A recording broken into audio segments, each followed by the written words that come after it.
Coucou tout le monde, c'est Aude et bienvenue dans cette nouvelle vidéo Cricut. Alors j'ai voulu tester la lame couteau de chez Cricut. Donc j'ai la Cricut Maker 3 pour rappel et j'ai voulu découper du carton.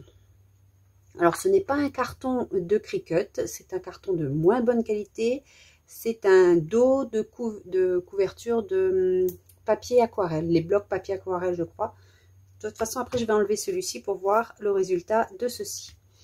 Alors, quand j'ai fait pour envoyer à la découpe le U, qui est ici, c'était mon test, on m'a demandé de faire le calibrage, si je voulais ou pas, ce n'est pas obligatoire, de la lame couteau. Je l'ai donc fait. Pour faire le calibrage de la lame couteau, on nous demande de mettre un papier machine, papier d'impression 80 grammes classique, sur le côté gauche, en haut à gauche. Alors faites pas attention à ces traits. Ces traits, en fait, c'est parce que j'utilise aussi ce tapis pour la silhouette. Ce n'est pas placé au même endroit. Donc c'est ici. Moi j'ai fait des traits pour me repérer, pour pouvoir placer ma feuille et utiliser ce tapis pour la silhouette. J'ai simplement pris le tapis silhouette.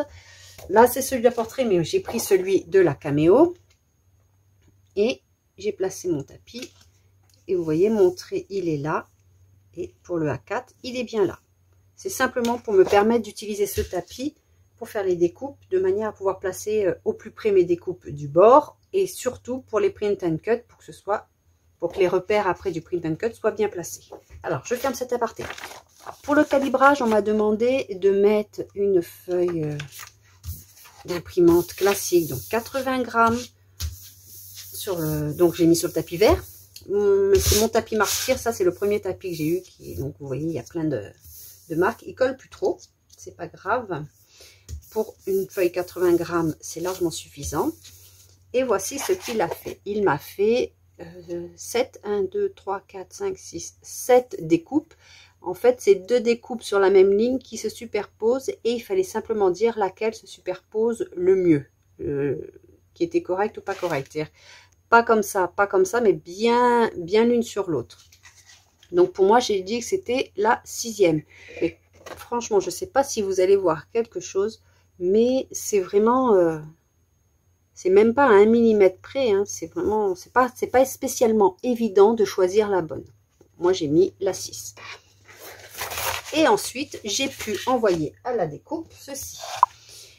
Pour le U, j'avais mis les réglages du chipboard 2 mm et lorsque j'ai voulu envoyer à la découpe, on nous dit bien d'utiliser le tapis à forte adhérence et de bien coller avec du scotch de masquage sur les 4 côtés et de ne pas mettre un carton de plus de 11 pouces.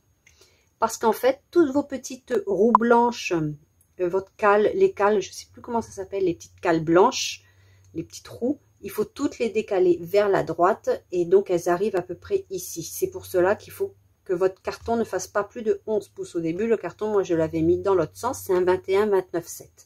Ce n'était pas bon, je l'ai juste donc retourné. Mais ce qui est bien, c'est ce qui est bien aussi avec la Cricut.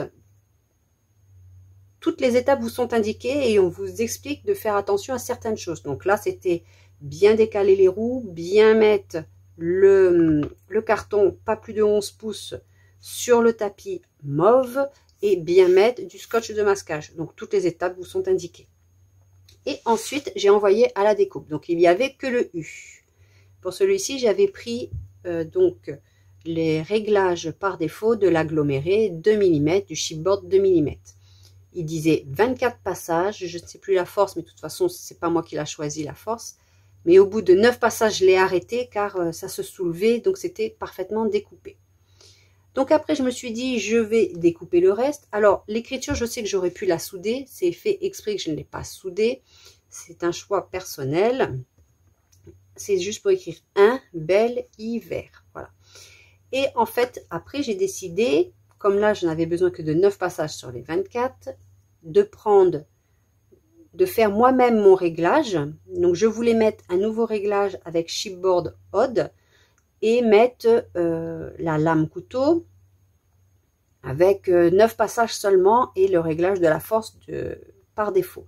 Seulement impossible de faire. Alors il y a peut-être une astuce, j'ai la lame pointe fine, la lame profonde et la lame rotative, mais je ne peux pas choisir la lame couteau dans les paramètres. Elle n'y est pas. Je ne peux pas la choisir. Donc, je n'ai pas pu créer mon propre réglage. Sinon, il fallait que je modifie le réglage par défaut. Mais ça aussi, comme je suis débutante, j'ai pas envie de tout changer les réglages par défaut. Pour le moment, je préfère les laisser. Après, je verrai si je le change ou pas. J'ai donc décidé de prendre celui pour 1,5 mm de profondeur, enfin d'épaisseur. Et là, on va avoir le résultat. Mais déjà, on se rend compte, comme le carton n'est pas de bonne qualité, hein, là c'est vraiment un test, il s'épluche. Voilà, les couches se sont enlevées, notamment pour le point du i ici. On voit ici, ça se décolle. Donc là, maintenant, je vais enlever le scotch et on va voir ensemble le résultat. Pour celui-ci, c'est 12 passages. J'ai laissé les 12 passages. Ça m'a mis plus de 20 minutes. Donc, j'ai pas filmé pendant 20 minutes. Donc là, je vais enlever tous les scotch et on va voir ce que cela donne. En même temps, moi, mon tapis, il est tout neuf. Mais bon, je pense que s'il n'est pas neuf, il vaut mieux vraiment mettre les quatre bordures entièrement encollées avec du scotch de masquage. Alors, c'est du scotch de masquage de peintre. Alors, je vais voir ce que ça donne. Voilà, ça a bien entaillé mon tapis quand même. C'est ce que je redoutais. Même le U, ça a entaillé. Donc, je pourrais faire moins de passages que ce qu'ils disent. Je ne sais pas si vous allez bien voir, mais voilà, ça a entaillé mon tapis. Bon, ce n'est pas non plus le carton officiel de Cricut. Comme vous pouvez voir, c'est un dos de couverture de papier Canson. Franchement, la découpe, elle est pas mal.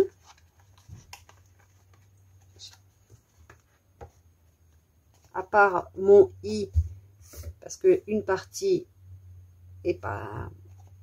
Ah, ça c'est voilà, comme ceci.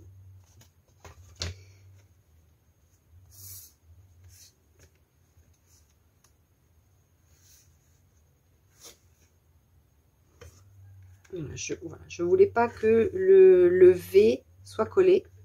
Je le voulais comme ceci, comme une écriture en fait. Donc je vais vous montrer de plus près pour voir la découpe. Et franchement, c'est super bien fait. Donc la Cricut découpe vraiment du carton. Il n'y a pas de souci. Donc là, c'est vrai que c'est pas du carton de qualité. Hein, on le voit tout de suite. Hein, on voit toutes les couches. Mais ça fait déjà son effet. Donc pour l'album, ce sera pour ma couverture. Je voulais en relief sans avoir à coller plein de papiers l'un sur l'autre.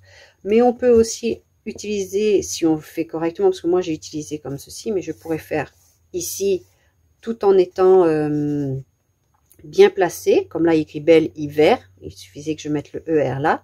Et ensuite faire une découpe tout autour, ça peut aussi être sympa, les négatifs. Donc honnêtement, je suis quand même bluffée parce que c'est pas compliqué à faire. C'est long, voilà, c'est super long à faire. Faut dire ce qui est, mais ça fait pas plus de bruit que ça. Ça découpe bien. Quand il tourne, au contraire de la silhouette, il se soulève et il tourne. Il va pas. La silhouette, elle se soulève, va dans un angle, fait une boucle en touchant le plastique ou le carton. Déjà, ça découpe pas le carton, ça fonctionne pas. Moi, j'ai jamais réussi. Et après, ça remonte. Et donc, ça nous fait des trous. Moi, ça m'a fait des trous dans mon tapis. Carrément. En dehors ça fait des boucles en dehors du design. Pour remettre la lame correctement. Celle-ci, non. Elle est vraiment très, très bien faite. C'est ça qui bouge. Là, ça tourne. Franchement, je suis contente. Le résultat est là. Donc, soit on fait avec des négatifs. Soit... on utilise bien sûr ceci. Alors, et vous voyez, j'ai quand même fait des choses, je trouve, assez fines.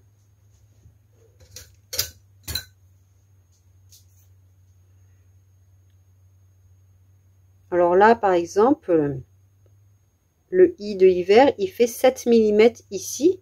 Et je crois que c'est ce qu'ils disent. On ne doit pas faire moins, mais ici, il fait 4 mm. Donc, honnêtement, je suis bluffée. Voilà. Et c'est peut-être aussi pour ça qu'ici le carton se décroche, parce que c'est vraiment tout petit. Voilà, je vous ai donné mon avis sur ceci, comment j'ai fait, les étapes qu'ils m'ont demandé. Certes, je n'ai pas fait de vidéo tuto, ce n'est pas une vidéo tuto, là c'était pour le crash test et mon avis sur cette lame pour découper le carton. J'espère que vous avez aimé cette vidéo. Si c'est le cas, n'hésitez pas à le dire en commentaire et je vous dis à bientôt pour une prochaine vidéo. Bye bye!